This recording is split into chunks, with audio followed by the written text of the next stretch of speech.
Good morning and welcome to this Municipal Council meeting, Tuesday, July 9th, 2024. I'd like to acknowledge that we are in Mi'kma'ki, the ancestral and unceded territory of the Mi'kmaq people.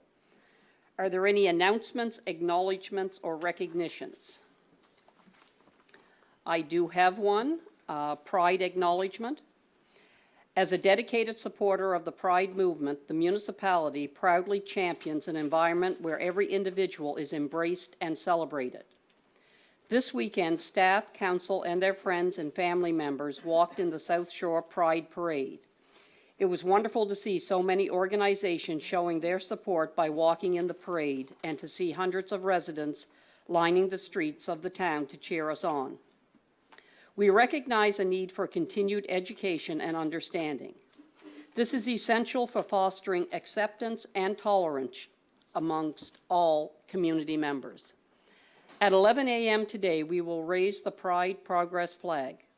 The ceremony offers an opportunity to reflect on the significant progress made in advancing rights and equality for all, regardless of sexual orientation or gender identity. The municipality of the District of Lunenburg stands united in its pursuit of equality, inclusivity, and social justice. Together, we strive to create a safe and welcoming environment where everyone can fully participate and contribute to the rich tapestry of our shared existence. I hope you'll join us at 11 a.m. for the flag raising and cake. Now I've got everyone's attention. Are there any other acknowledgements, announcements, acknowledgements, or recognitions? Councillor Haysom. Thank you so much. Just sort of jumping on that, the Petite Pride group put on a really amazing family fun day at the Broad Cove Hall. It was sort of a kickoff lead into the Pride Parade that was taking place on Sunday. But just a really great community event with easily 200 people there, lots of families, lots of fun stuff going on. And of course, there's just a bunch of volunteers who put the effort in to make that happen. So I'd like to acknowledge all their hard work. I also would like to recognize our recreation staff who, I will say, braved the temperatures yesterday, along with, I believe, Councillor DeLong, Councillor Moore, and myself at River Ridge Commons. It was very, very hot, and they had a barbecue set up for the Pride barbecue there. So thank you to staff. Is there anyone here for public input?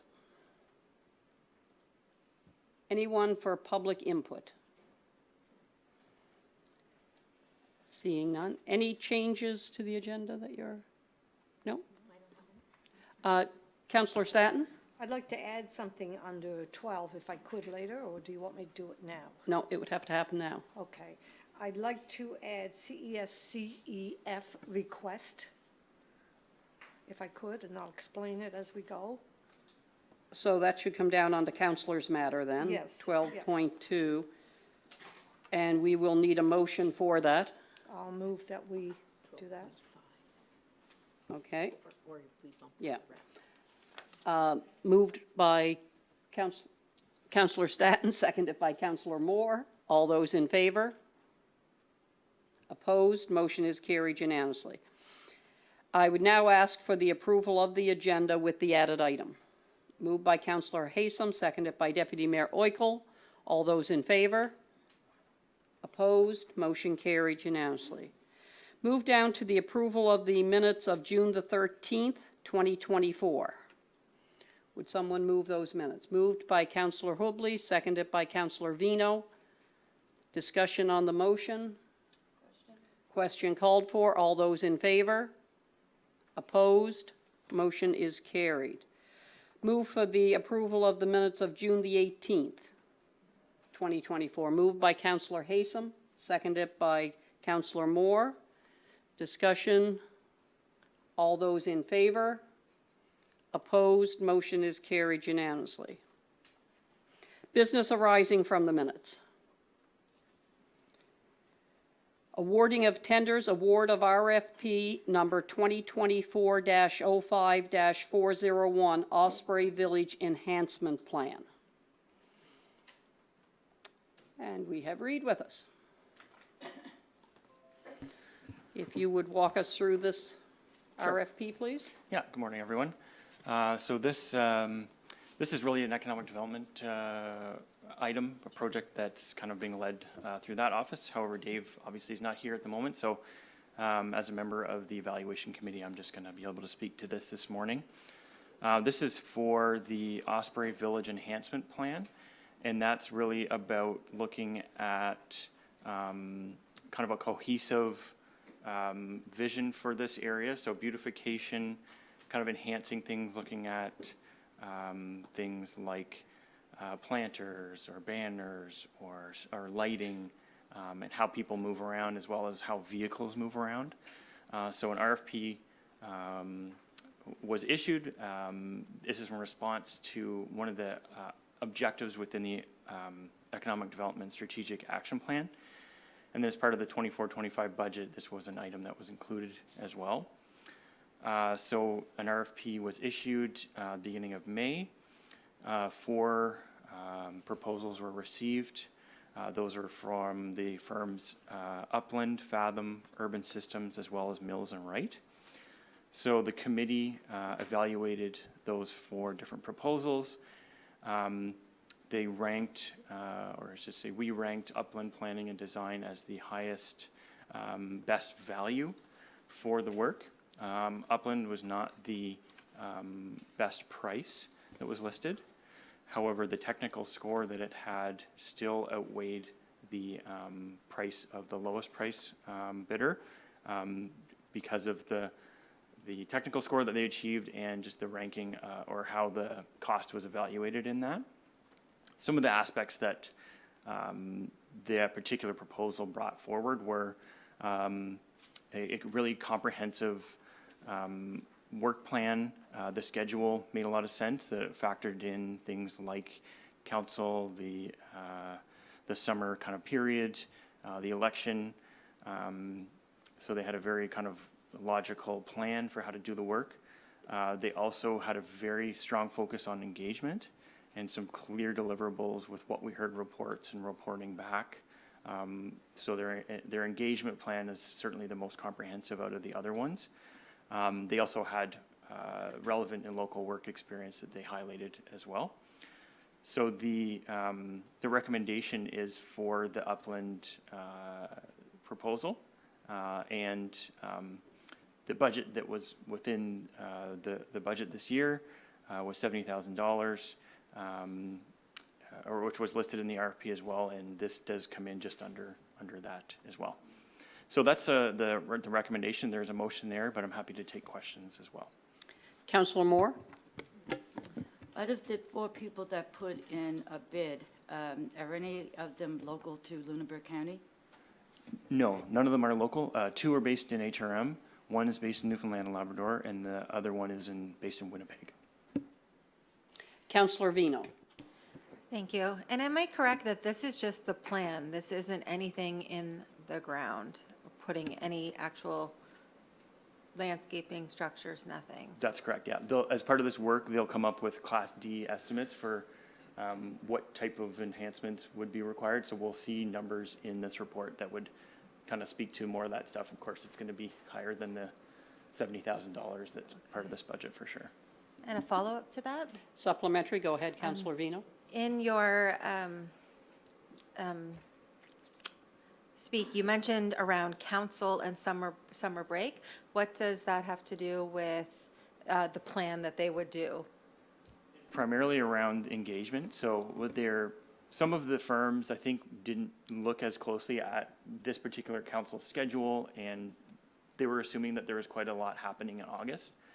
This, in terms of what Upland's proposal included, it was working around that, so they didn't include a whole bunch of engagement in this summer, which we know, all those of us that are working in engagement, of course, yourselves as councillors, there's a lot going on in August, so they're doing less engagement during August, because they're trying to plan around the fact that there's not a lot of council meetings, and also the public is typically, it's hard to get people to come out to stuff when they're on vacation as well.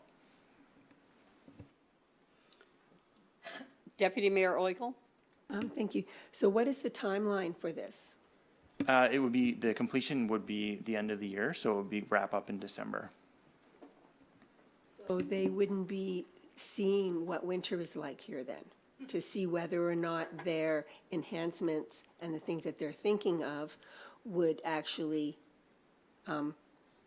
be good in the wintertime. Yeah, I think that's a fair, I can understand that aspect. Now, having said that, what was asked for was that this project be completed by December. So we asked for that in the RFP, just to try to, get the work done in that period of time. Having said that, all of these firms demonstrated that they have experience locally, so we're confident that the firms that bid as well, and especially the one that we're recommending, is familiar with the climate here, has worked in areas like Hubbard's and in other, South Shore areas. So I think we're pretty confident that they would be familiar with February and January and things like that, like when it comes to the climate. Councillor Staton. Thank you. I have a couple questions, if I might.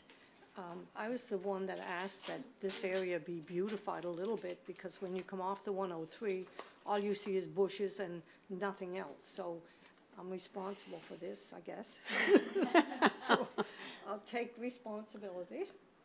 My question is around it was some of the other questions that were asked, but do we know what area it's covering? Is it from the exit off the 103 up to the end of Osprey Village, or what, is it in around here? What area is it actually going to cover?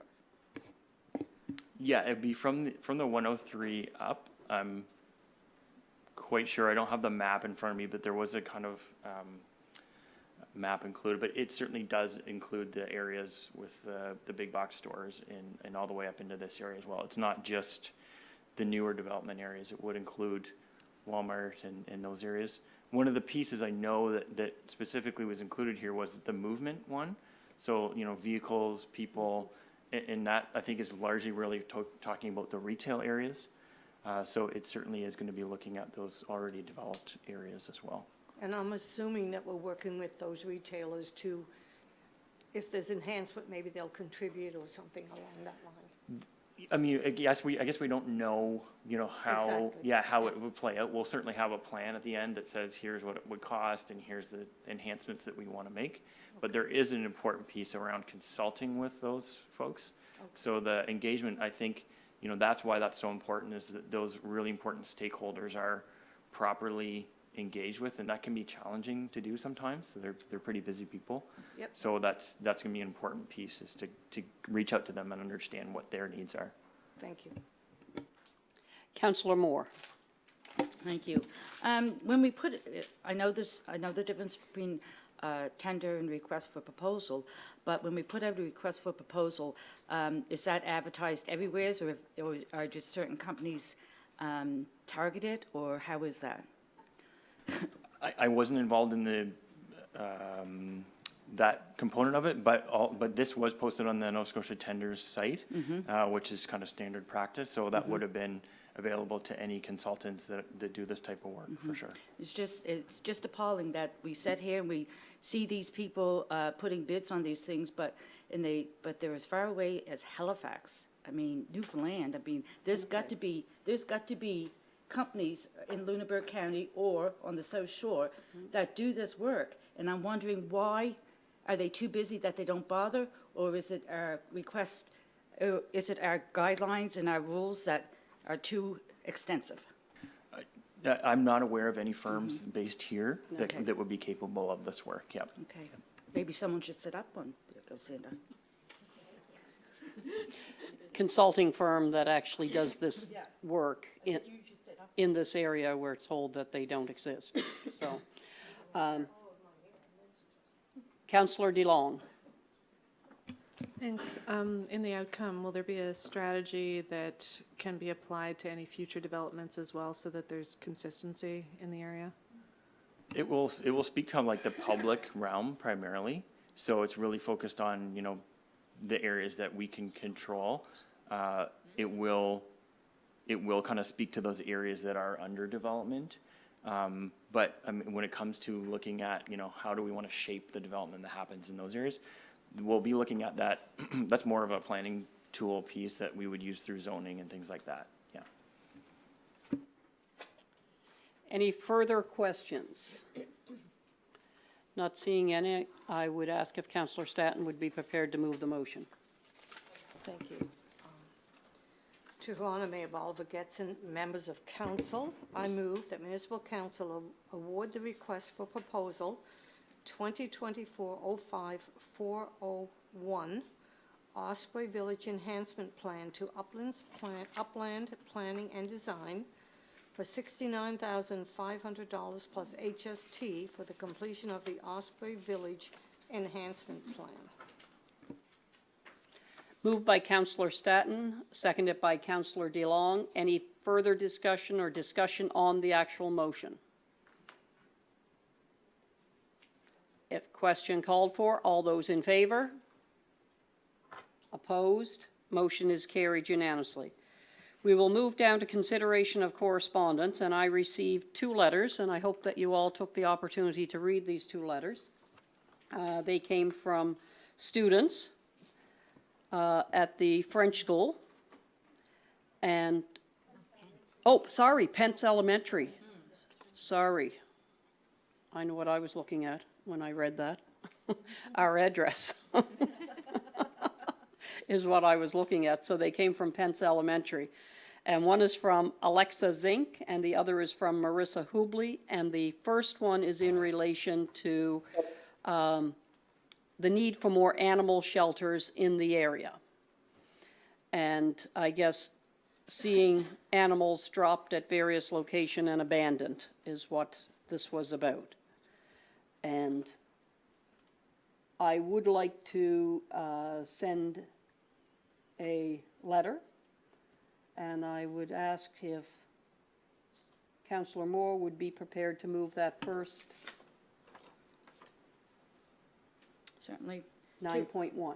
To Her Honor Mayor Bolivar Getson and members of council, I move that municipal council forward the letter from Alexa Zink requesting more animal shelters in MODL to local animal shelters and copies to local MLAs. And I so move. So moved by Councillor Moore. Is there a seconder?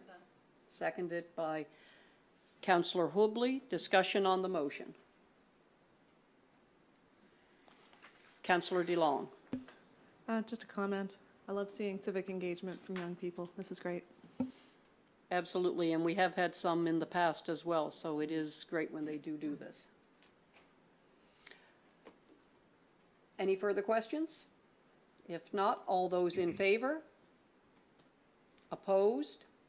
Motion is carried unanimously. The second letter is in response to potholes on the New Cumberland Road in Pleasantville, and I believe, Councillor Bell, this would be your area? Yes, it would be. And it says, every day we run into potholes and we really need them fixed. Me and my mom tried to walk our puppy Jasper, but he falls in the potholes instead. I can't take a nap in the car anymore. My papa gets very upset running into them every morning, trying to take me to school. So it goes on, but it's about the potholes in the road, and I would like to forward this one on to Department of Transportation. Councillor Hubley, you have a question? I don't really have a question, but a comment, because this is a thing. Oh, this is a real thing. I live on the East Clifford Road, and we could add that road to this. It is almost impossible. We definitely can forward this letter and add, There are so as many well as the roads. request to really, So many look. roads in our municipality that Yeah. just need a little bit more attention. yeah. So I would ask Councillor Bell if he'd be prepared to move this motion. Thank you. I'd be glad to move it, and I'd like to speak on it as well. Okay? To Her Honor, Mayor Bolivar Getson and members of council, I move that municipal council forward the letter from Melissa Hubley requesting that work be done on the pothole issue on the New Cumberland Road to the Department of Public Works with copies to local MLAs. And I so move. Moved by Councillor Bell. Is there a seconder? Yes. Seconded by Councillor Hubley. Any discussion on the motion? Councillor Bell. Thank you. I have received 3 individuals living in that area voicing the same concern. It does not include Miss Hubley. It's 3 other individuals. In each case, I did respond to them, and I notified them that while this was a public highway, it was maintained by Nova Scotia Public Works. I provided the phone number, the email address, and Canada Post address to each of these individuals.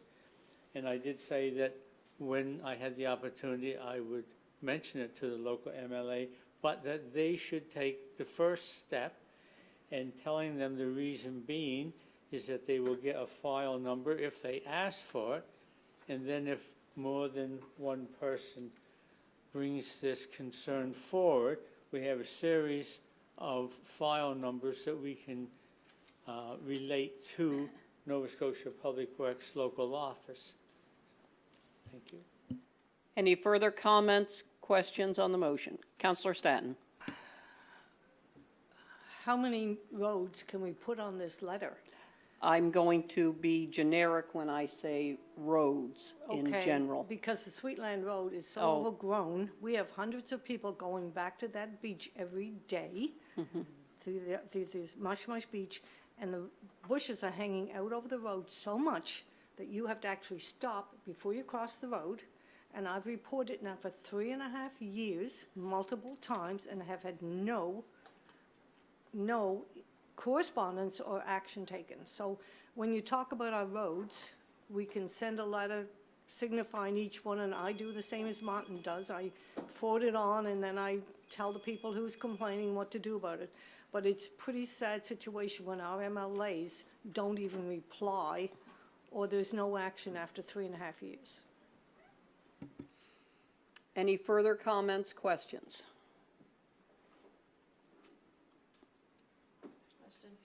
Question called for. All those in favor? Opposed? Motion is carried unanimously. We will move down to request for joint council meeting, and this is something that I had added to the agenda. And this is for a joint council meeting with the town of Bridgewater to discuss regional services. And I would ask if Councillor Hubley would be prepared to move that motion. Yes, thank you very much. To Her Honor Mayor Bolivar Getson and members of council, I move the municipal council accept the recommendation of the Finance Committee and direct staff to arrange a joint meeting with the Town of Bridgewater Council in July to discuss regional services, and I so move. Moved by Councillor Hubley, seconded by Councillor Wynot. Any discussion on the motion? Councillor Greek.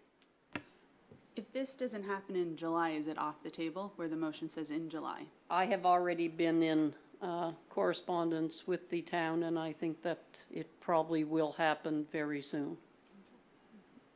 And if not, no, it's not off the table, but that's the Would it have to request. come back to Yes. be, Yes, it could be September. Councillor Haysom. Thank you so much. I'm really pleased to see that there is this effort to have this joint discussion. I'm just wondering at the urgency for doing it.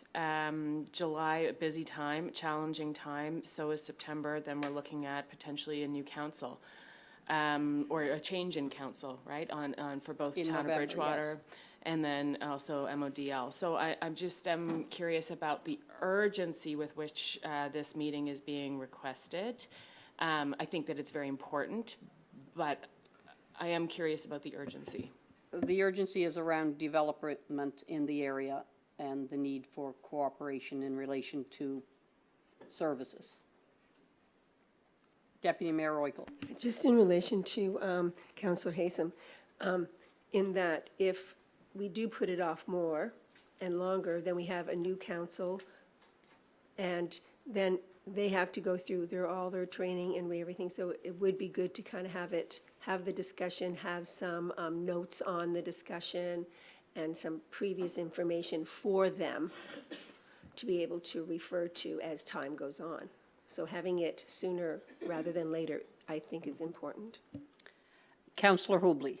I agree that July is a busy month, but I might not be sitting here in October, and I want to be a part of this meeting. I want to see us move forward jointly with the town of Bridgewater. So if we can squeeze it in and we can manage it, I think it's very important that we move forward with this meeting. So we do have a motion. Are there any further questions? Question called for. All those in favor? Opposed? Motion is carried unanimously. We will move down to staff reports under Recreation. And we have a major events grant for the Lunenburg Yacht Club. Welcome. Thank you. Good morning. The Lunenburg Yacht Club has applied for funding through the Major Events Grant to support the 2024 Mobility Cup, Canada's international regatta for sailors living with disabilities. This event takes place from August 26th to 30th, and it features 40 participating sailors. The application filed satisfies the Major Events Grant's purpose of supporting large-scale events that create a positive economic impact for the municipality. Sorry. The grant application includes a funding request for $20,000. Staff is recommending that council approves the Lunenburg Yacht Club's funding in the amount of $4,500. I will say that these regattas in the past have definitely garnished a lot of visitors to the area. And if you haven't had the opportunity to participate or to watch any of the events, it definitely is worthwhile doing. I would ask Councillor DeLong if she'd be prepared to move that motion. Certainly, I have questions and comments afterwards, so that's okay. Yeah.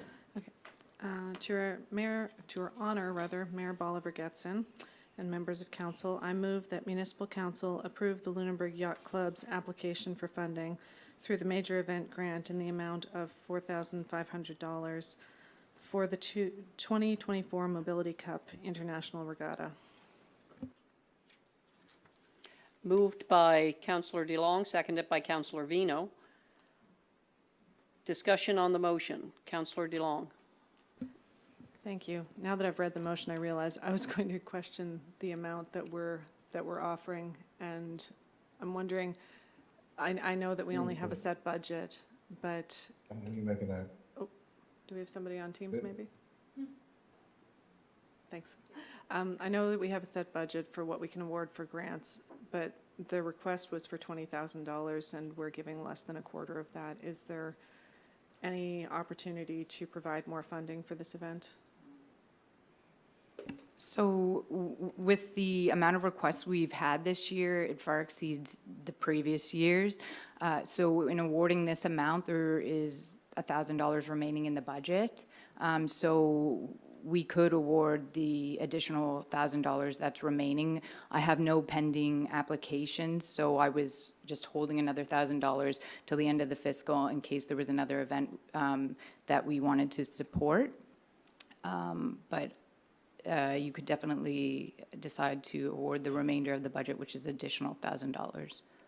Okay, So there are also, I guess, when we look at these major recreation event grants, and how many have we had so far?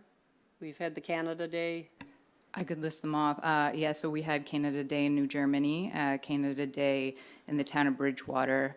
We had two smaller major events that were awarded. The Folk Harbor received funding, Boxwood Festival received funding, the South Shore Exhibition received funding, and the Pride, the series of Pride events received funding as well.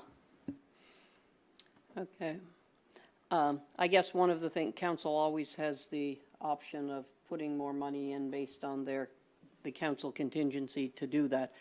I will say that some of these events, when I look at the South Shore Exhibition and some of the draw that happens for these events, they're huge events.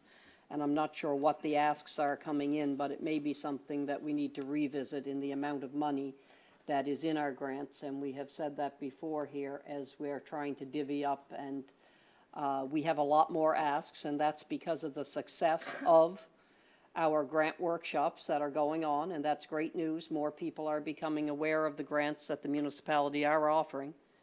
And I know that we say they can apply for up to a certain amount, whether it's 50% of the overall, whatever it is on different ones, and we can't meet that in some cases. So it seems like we are not adequately funding our own grant programs. So Trudy?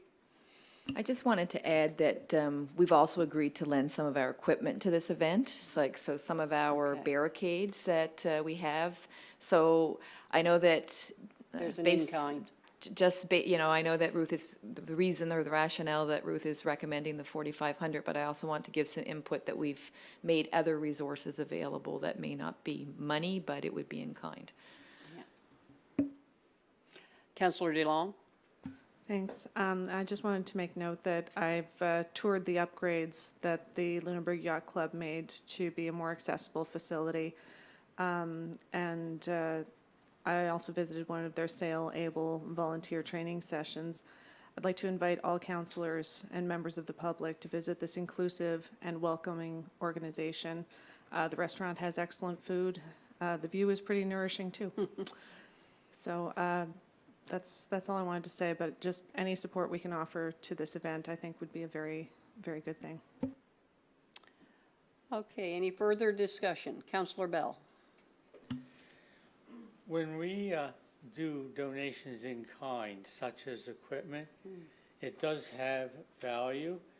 And I know, being involved in conventions and so on, sometimes these type of things can be worth thousands and thousands of dollars. I know we hosted an event where there was actually even childcare provided, and there was no dollar value affixed to that, but had you bought the services, it would have been an extreme amount of money.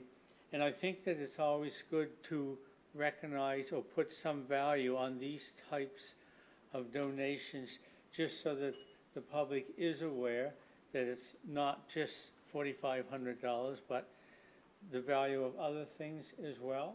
So it does provide a more encompassing picture.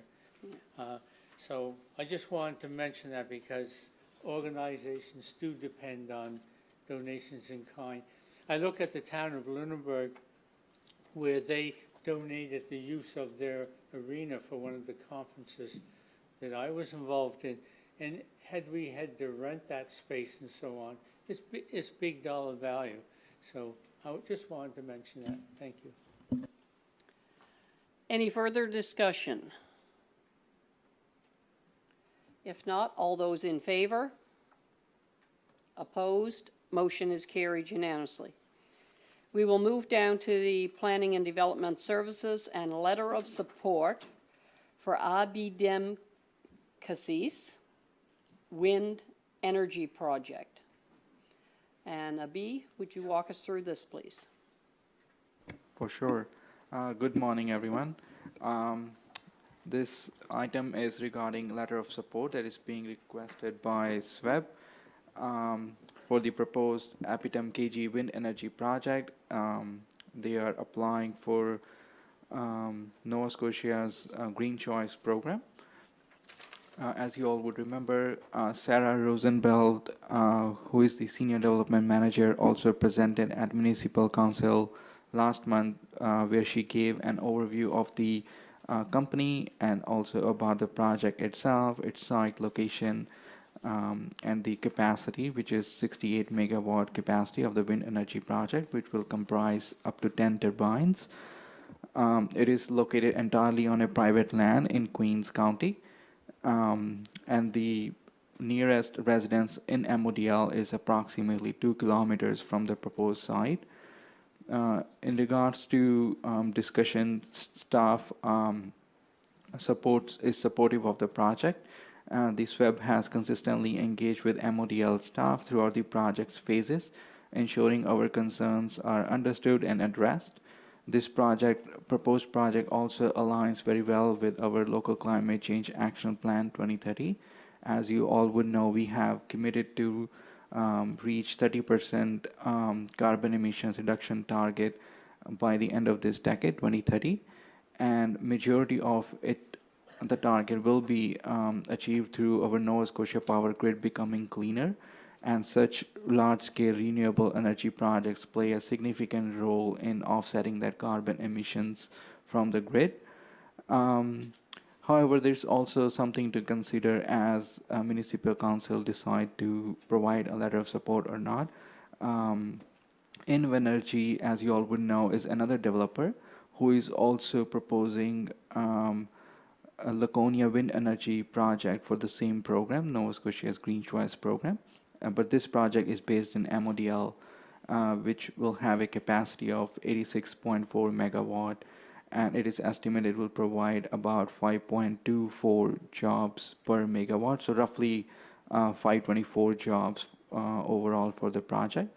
It will also generate approximately $600,000 in annual tax revenue for the municipality. And since both the projects are competing for the same provincial program, there could be a perceived conflict of interest. Some people would say by supporting SWEB's project, it could be looked at as MODL may be missing out on direct benefits that the Invenergy's project could be bringing in for the municipality. However, despite these concerns, staff still foresees significant benefits in supporting the proposed project because while Invenergy's project is going to provide direct benefits to MODL, supporting SWEB's project is also crucial as these projects contribute significantly to our renewable energy adoption like provincial-wide and helping us reduce our carbon footprint. And such multiple projects are essential and benefit all the communities in Nova Scotia. In regards to budget implications, there is none really in providing a letter of support. In conclusion, yes, staff recommends supporting the project and request Municipal Council to provide a letter of support. Questions? Councillor Hubley. So I have a concern, not with the green energy, because I support green energy, but I don't want to risk losing a project in District 4 in our own municipality because I've supported a project in a neighboring municipality. All of these energy projects are competing for the same funding. You can't tell me this. I want to know if I support this letter that I'm not going to hinder the Invenergy project in our own municipality. I think, yes, that's essentially right because it's providing a letter of support does not mean that it is going to be a hindrance for Laconia because when they're assessing an application, they don't just look at the letters of support that is being provided by the stakeholders, but they all look at the overall how the project is going to impact the community and whatnot. So if we provide a letter of support to SWEB would not inherently or automatically mean a hindrance for Laconia's wind project. It is looked at as a collectively when the provincial assessor, like whoever is assessing the applications, it is going to be looked at as an overall, that MODL supports both projects, would not be looked at as MODL supports Queens County's project, but not the Laconia. Thank you. Supplement? No. No? Deputy Mayor Royal? Thank you. I'd like to suggest an alternative motion than what's put on there, that we write a letter to support alternative energy in Nova Scotia regardless if it is wind or solar in general, and a letter telling the provincial government we support their initiatives, but not to name a specific project or company which is outside of our municipality. Just as Abhi has mentioned, is that Invern Energy is the wind project that we supported in a letter because it was within our municipality. We have residents working with them for the Green Energy Choice Program. So it's not that both projects may not be chosen, or they may both be chosen, who knows, but we don't know. There may also be other programs, other projects in Modal that are also applying for the project, but they are within our municipality. And I don't feel it is in the District of Lunenburg's best interest to support by letter a project outside of our municipality. It certainly is not in the best interest of our residents who have been working with Invern Energy within our municipality to have their project selected by the provincial program. Our local climate change action plan, which you mentioned, is just that, local. Local support, local plans, local projects within the District of Lunenburg. And no disrespect to staff, but I really would encourage council to not accept the motion that is on our paper, but an alternative. And it is not in our or our residents' best interest, and I can't support that motion, but I would certainly be willing to make a different motion regarding sending a letter just to the provincial government, letting them know that we support their initiative in having more green energy within Nova Scotia. Councillor DeLong.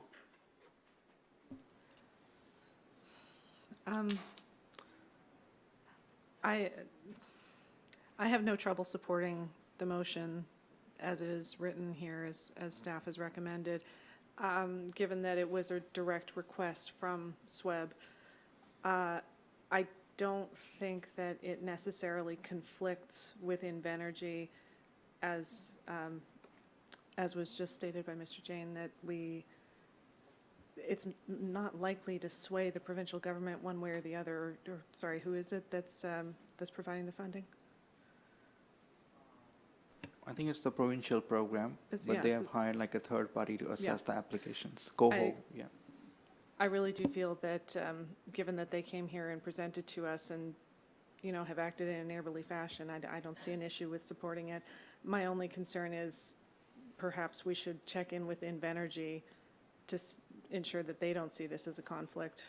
I had a question, though. My question is, in your discussion section here, it says that this aligns with Modal's climate change action plans, aiming for a 30% reduction in carbon emissions below 2019 levels by 2030, with 18% from Nova Scotia Power grid improvements and 12% from community actions.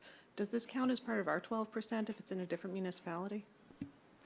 So, yeah, it won't count towards our 12%. So 12% are the community actions such as large-scale community solar garden that we are doing, retrofitting our homes to become more energy efficient. But this will count towards our 18% of grid improvement, because indirectly it is cleaning the grid. Right now we are burning heavily coal to generate electricity in the province, and the more these large-scale renewable energy projects take place throughout the province, is indirectly also reducing our emissions. So the electricity that is going to come in our homes in MODL would come through that indirectly renewable energy source. So it is feeding into the grid, and through grid it is coming directly to our homes. So one way or the other, it is still helping us reduce our emissions. Councillor Vino. Thank you. I kind of have the opposite opinion of Councillor DeLong, in that because this is a direct request from the company rather than the neighboring municipality of Queens, I'm not really comfortable in supporting that. I know with our own projects, such as the Laconia projects, we've done consultation with residents and we know how they feel, and therefore I'm not comfortable voting for residents that I don't speak on behalf of, because I don't know the history. I don't know what kind of consultation they've gone through. So it's not that I don't support projects as such, I just don't feel comfortable voting for residents that are not my own or in the municipality of Lunenburg. Deputy Mayor Royko. I'd like to put a motion on the floor, if I may. I have A other motion. speakers before Okay. that point. Councillor Haysom. Thank you. I mean, technically, I think there should be a motion before we speak to it, but this Not is necessarily. Well, this is We the do it two direction we're different going ways. now. So I really appreciate the suggestion put forward by Deputy Mayor Oikel. I am in support of green energy efforts throughout the province, and I think that they are beneficial to all of us as a whole. And whether or not our letter has any weight, any significant weight in terms of deciding what project gets funded, that's fine. But there is also the optics of, we have worked closely with Invenergy, we've worked closely with residents in our own district, in our, to support this project.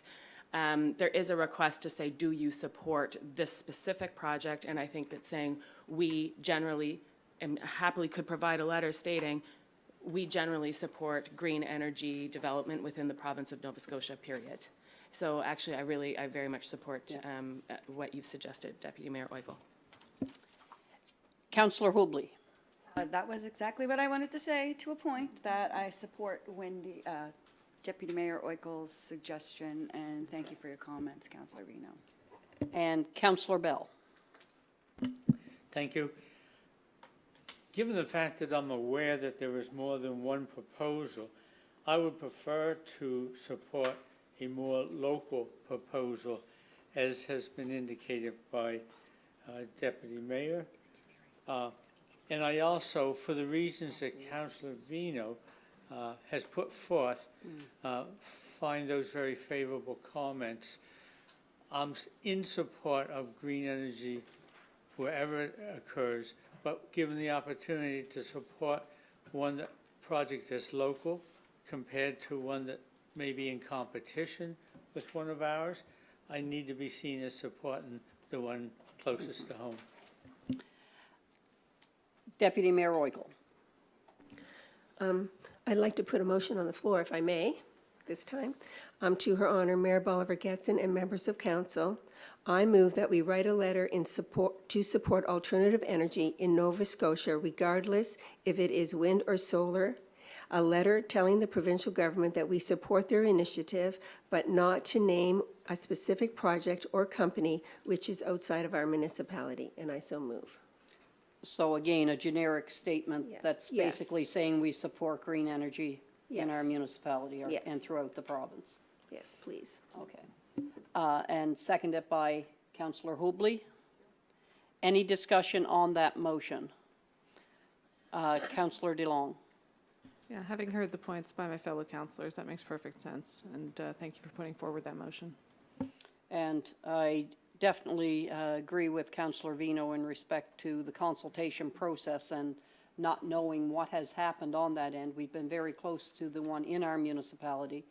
That makes a lot of sense to be looking at that piece of it.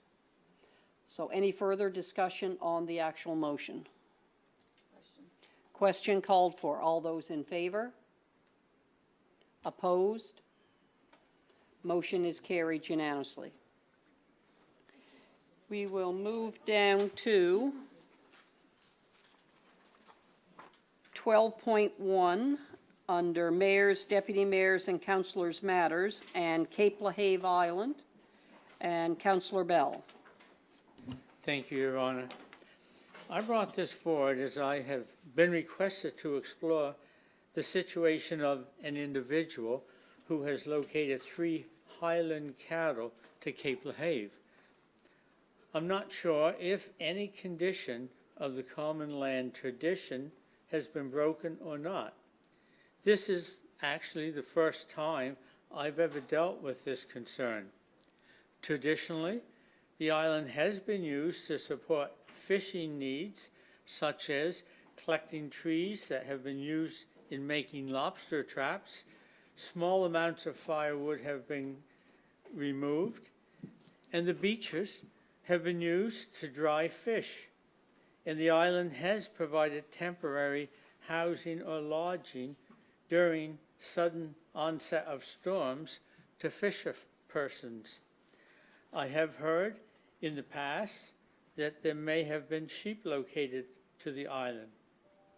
I know my own grandfather had collected flat stones for his lobster traps on this island about 100 years ago. Over the years, the uses of this land have changed, and the views of the general public have changed. I'm not saying that locating of cattle to the island recently is improper or acceptable. I'm only bringing to light the concerns over safety from these actions. There is also the concern of damage that may occur to the dunes while the cattle are grazing. Maybe legally there is nothing that we can do or can be done, but by bringing this forward, I am fulfilling the request of constituents who have provided me correspondence and concern. on this matter. So maybe we just need a discussion to see where we stand. So I will say that I know that our Director of Recreation has did some work. So would you come forward, Trudy, and just explain what has happened? I have inquired to find out whether or not the land grant of whatever year still takes precedence. We are in the process of looking at a conservation easement for Cape LaHave. So if you would, Trudy. Yeah, so just as a bit of a follow-up for council, so we had our public consultation session in May, and there was a number of questions, legal questions that was raised by the public, and I don't have that degree, so I wasn't prepared to answer some of those questions. So in conversation with the Nature Trust, our next action, I guess you could call it, is to bring the lawyer from the Nature Trust and our lawyer together in a room and try to have some of these legal questions addressed. And I have inquired a couple of times with our solicitor to get some dates, so we're working on bringing those together. And one of the questions is around the prohibited and the permitted uses. Before we bring any kind of conservation easement back to council for their consideration, we want to have those questions addressed. And I would also like to get them addressed from the public's perspective, since they asked them, I'd like to get the responses back to them. So that's really where it is. It's in the queue. I don't have the answer either. I do know that there was some traditional uses on the island, and that's what we need to investigate. Councillor Haysom. Thank you. I hope you'll bear with me. First, I'd like to say that this definitely highlights the fact that we need to have additional consultation on Cape LaHave, and preferably out on the LaHave Islands. I've heard from a number of people over the past week about these cattle out on Cape LaHave. Generally speaking, there is an acknowledgement by members of the community that there was a traditional use of grazing on the island, that it hasn't happened for some time, but there is a recognition that it is a traditional use. There's also some pretty deep concern about what the impact of those animals will be on the local ecology, how it could impact people that are using the space for recreational purposes, and also some concern for the welfare of those animals as well. So I would like to just share some thoughts and information with you. It's come to my attention that those animals do have GPS trackers on them, and people are checking on them regularly, so they haven't just been abandoned there. They are being cared for, and they are the type of animals that can be left to graze in that manner. I personally think quite a lot about the importance of common lands and the implications of common lands. And there is something called the myth or the tragedy of the commons, and it's something it's sort of like widely accepted philosophy that basically states that humans, when left to their own devices, will use a resource until there is no resource left to use. And so that has often been the approach with thinking about the commons, and in fact, I think in many examples that is true. However, it is not the only way that we can deal with common land, and there is another theory that was put forward that basically says that there are many examples of collaborative management systems across the world for how we deal with commons and how we deal with common resources. I would say here in North America, we have not been particularly successful at that, but there's always opportunities to do better, and this could perhaps be one of those. So successful systems include common themes like reliable shared monitoring of a shared resource, reasonable balance of costs and benefits, the established processes for dealing with any kind of conflicts, and good relationships between the community and the layer of government that has to oversee it. So when we're thinking about Cape LaHave and we're starting to have this community conversation about what it's going to look like in the future and the ways in which it's going to be used, we are at a really interesting place where we can have this conversation. And I recognize that this one is a bit difficult and that people may have strong feelings about it, but it is an opportunity to have a really important conversation. Often, there are rights that we have that get taken away in a moment by a government that never sort of return, right? And so something like grazing rights might feel a bit antiquated to us, or it might feel like, oh, you know, I want to go to the beach and now there's cow patties everywhere. And I absolutely hear that concern. But there is also sort of a fundamental right that exists there and has existed there for a long time. And so I just want to urge caution before we make any decisions that could affect that historical right. Now, having said that, I've also heard from people who are very deeply concerned about what the impact is going to be to the ecology of that island. I also know that when we had our consultation process at the Petite Fire Hall, there were some common themes that came out from every table and every discussion. The primary one was leave it Cape Lahave the way it is. Leave it the way it is. The second one, and it was surprising, was no grazing of animals. That came out from almost every table. So I think if we are going to address this issue, there has to be an understanding of what the impacts of grazing animals is, what the impacts are of removing that traditional right, and having some real research about what that looks like. Because there is some research that says grazing animals can be really good for dune systems. You know, it's easy for us to sit here and make a decision or come to some sort of agreement as a council without maybe having all of that information. And I say this having heard from people who are very concerned about the animals being out there and do not support it, and also from understanding that there are these traditional rights and they have to be taken into account. So thank you very much for listening to that spiel. I know that it hasn't given any real direction, but I'm hoping that we can be open-minded and very thoughtful about something like this. Thank you. And I think that based on the consultation that has happened and what, as we move forward with the conservation easement, as well as looking at the legalities around what we actually can do and can't do, it has to come into play here as well. But the community definitely needs to be involved in that. And Councillor Bell. Thank you. I just want to retouch on something Councillor Haysom had mentioned. When we were at Petite Riviere, in accepting input from the public, I know that it seemed like at every table there was a discussion about the grazing of animals, and its historic value versus its current value. And I came away from that meeting saying, we're in a really peculiar place here, because I hear 50% of people want the historic value to continue, and then I hear the younger generation saying, no, we want it more for recreational points of view. And I don't know enough about farm animals, knowing whether they're a plus or a minus towards the environment area of that island. All I do know is I'm more confused now than before I went and attended that meeting. And I saw local people having discussions between themselves, and they couldn't even agree.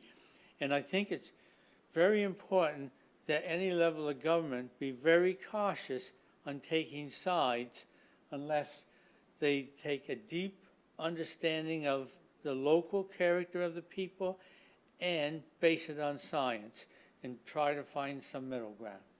Thank you. Councillor Haysom? I put up my hand and the thought just completely went out of my mind. So it might come back or it might not. Deputy Mayor Oikel? I think we also need to find out how often people use the island for grazing, because I believe that it hasn't been used for that for generations, right? And that this was just somebody that wanted to do it, you know, to take that opportunity for his animals to be able to do that. So I think we need to find out also how often it's being done, because if it's not being done very often, and this is just a one-off, or if there are lots of farmers in that area who want to start to do it, you know, we need to find out those things as well. Councillor Vino? Councillor Oikle, or Deputy Mayor Oikle kind of touched on what I was going to say about how long, how often does this get done? I think we perhaps need to wait until those lawyers have that discussion to find out what the next move is from there, because like others have mentioned, I don't know anything about cattle and grazing and that area, so we'll wait to hear from what the lawyers say. Councillor DeLong. I don't know a lot about cattle and grazing. I know a little, and I know that it can be problematic for water courses and the health of those, but megafauna can also be beneficial to woodland areas and, fire prevention. So there's so many considerations that I don't think we are qualified to make here. Has there been any communication with the individual who put these cattle here between community members or the councillors? I have not been provided a name for this at all. I was advised that there were 3 animals dropped off for grazing purposes, cattle. And I would, Councillor Haysom. Thanks, I remembered. One resident I was speaking to talked about the importance of the stewardship of the island, and that there are many people within the community who have that sense of stewardship. You know, when they go out to enjoy the space, they make sure to pack all their garbage out with them or take some stuff that maybe had been left by somebody else. There is this real feeling of stewardship around that space. And I think that there needs to be a conversation about whether or not grazing animals is an act of stewardship of the island. And I don't have an answer for that, but I think that it is an important conversation. And I will say that I have been in touch with the owners, or at least one person responsible for those animals. So I would like to say that when we attended the consultation in Petite here a couple months ago, Yeah, in May, late May, I think.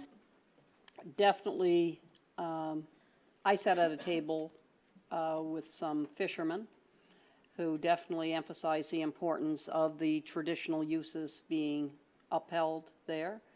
Everything from taking the material to make lobster traps to the flat rocks that Councillor Bell has talked about, to weight the traps down, I believe, is what they were used for, to other things, from firewood gathering, to grazing was also discussed at our table. And at the end of the day, at our table, it was felt that they definitely, traditional uses was something that they would like to see there. But again, I think that this has gone, we need to have those questions answered. Our staff have reached out to our solicitor to request that, and with the Nature Conservancy as well, to get those answers. So when we do have those, they will be provided to council. So I don't really believe there's any need for a motion, because staff has already acted to get us that information. Any further questions on this topic?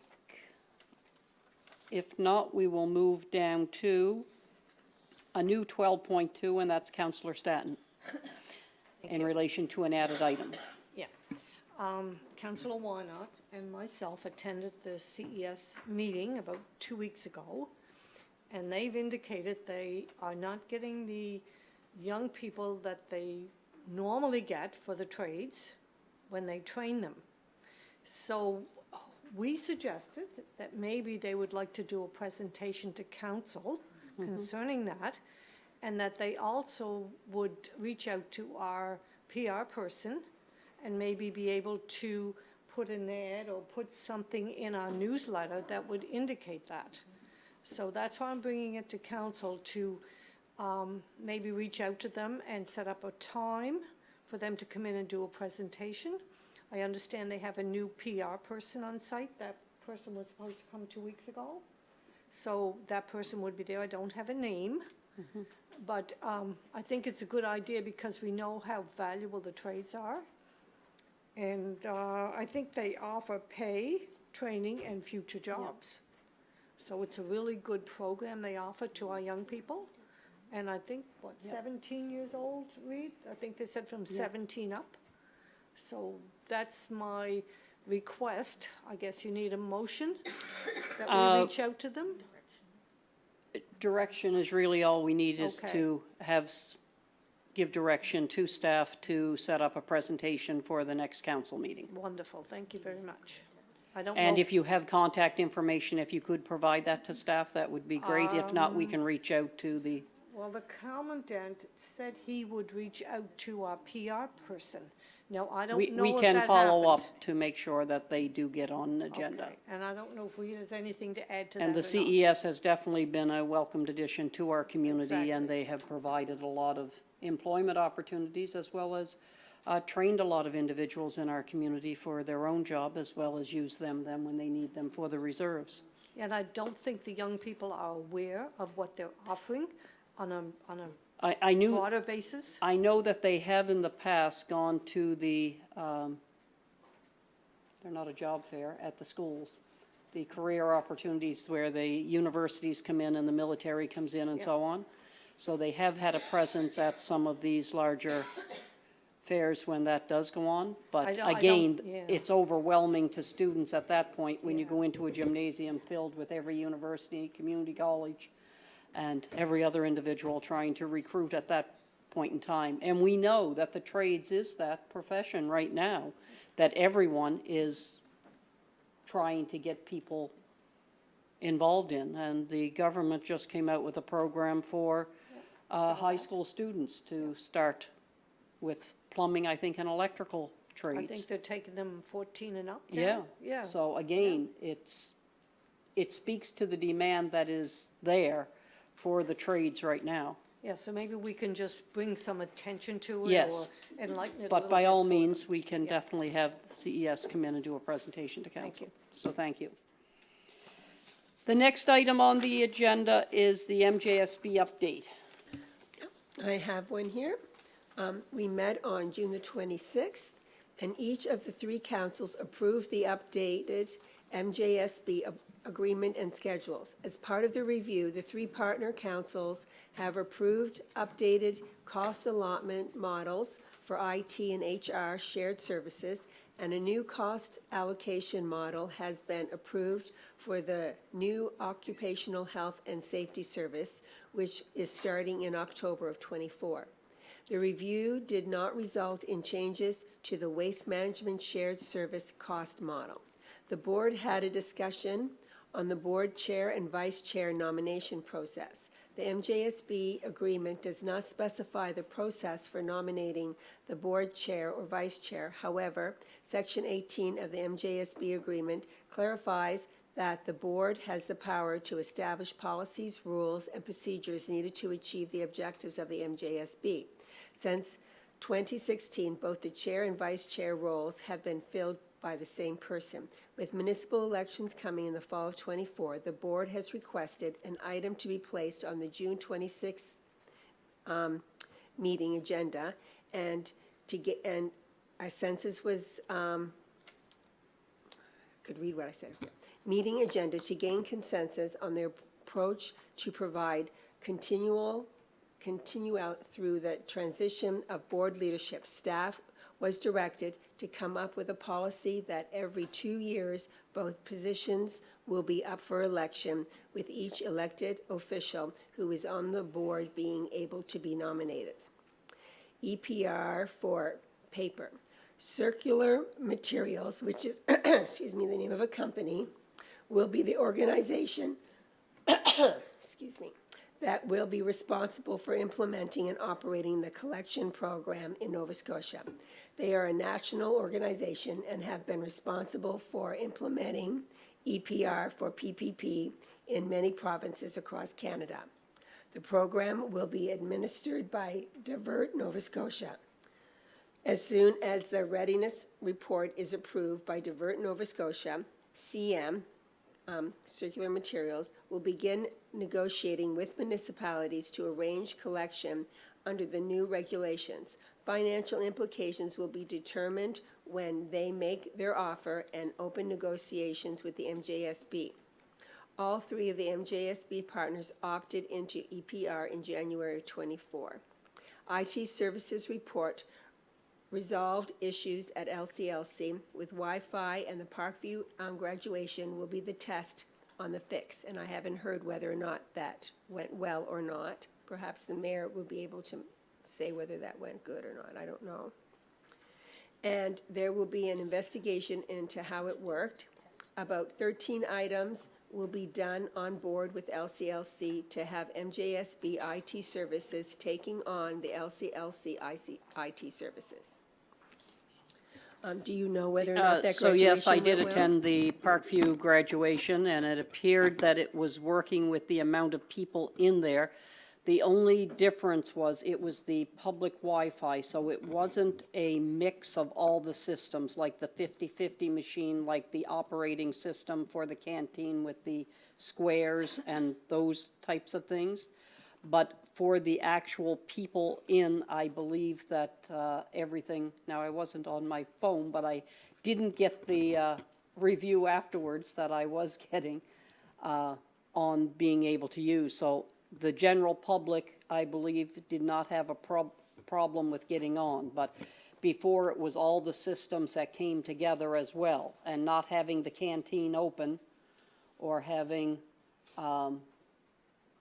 the squares being used to pay for anything that way, or 50/50, those are demands on other pieces of the Wi-Fi in the building at that time. So this piece here did work, and I know that there was full staff there monitoring how many people were on, and it very quickly went from 400 to 800 to however many people connected to the public Wi-Fi as they came into the building. So it is one of the largest events that is held at the LCLC, because you have the floor covered with chairs for the graduates, as well as the complete, and spectators on the floor as well as the whole way around the arena. So it's a very big event. So hopefully we will get a update from the MJSB and the LCLC, who was also monitoring it that night at our next meetings. Were there any other questions regarding my report?